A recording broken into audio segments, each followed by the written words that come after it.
Sa larangan ng panitikan, isa sa mga pinakapopular at pinakatanyag na anyo ng akda ang nobela. Ang nobela ay isang masalimuot na akdang pampanitikan na naglalaman ng malalim na paglalarawan ng mga karakter, mga pangyayari at mga suliranin na kadalasang kinapapalooban ng mga personal na karanasan, kulturang panlipunan at pagsasalaysay ng otor. Sa pagsusulat ng nobela, binibigyang daan ng manunulat ang malawak na espasyo upang maipakita ang kanyang mga saloobin, pagtingin sa mundo at ang mga ideya at damdamin ng mga tauhan sa kanyang kwento. Ang nobela ay hindi lamang isang simpleng kwento. Ito ay isang malawak at kumpletong akda na mayroong masalimuot na plot, mahalagang mga tauhan at mga tema na kadalasang hinahabi sa pamamagitan ng magkahalong pag-i-imagine, pananaliksik at pagsusuri ng manunulat. Ang nobela ay isang anyo ng panitikan na nagbibigay daan sa mga manunulat na gamitin ang kanilang mga imahinasyon at talento upang lumikha ng mga komprehensibong akda na maaaring maging salamin ng lipunan, ng kultura o ng mga personal na karanasan. Ano naman ang tekstong biswal? Ang tekstong biswal ay isang uri ng teksto na nagsasali ng impormasyon sa pamamagitan ng mga larawan, grapiko, disenyo at iba pang elemento ng sining na nakatutulong sa pagpapahayag ng mensahe.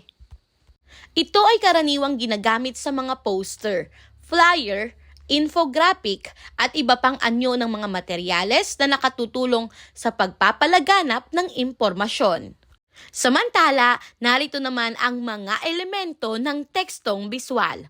Una, ang titulo.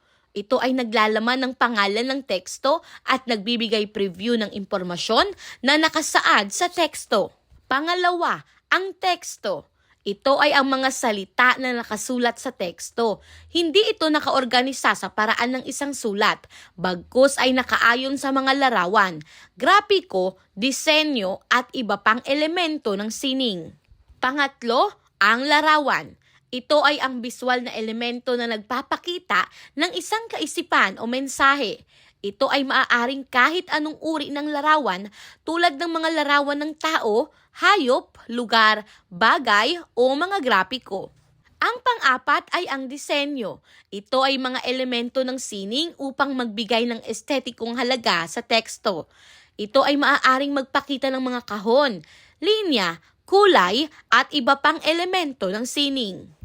Narito naman ang mga halimbawa ng tekstong biswal. Una, ang infographic.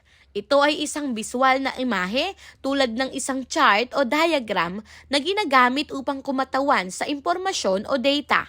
Pangalawa, ang flyer. Isang maliit na piraso ng papel na nag-a-advertise ng isang produkto o kaganapan na ibinibigay sa maraming tao. Pangatlo ay ang poster, isang karaniwang nakaprint na kadalasang naglalaman ng mga larawan at nakapost sa isang pampublikong lugar para mag-promote ng isang bagay. Pang-apat, ang pamphlet, isang piraso ng papel na pinagsama-sama upang bumuo ng isang manipis na magazine na naglalaman ng impormasyon o opinyon tungkol sa isang bagay.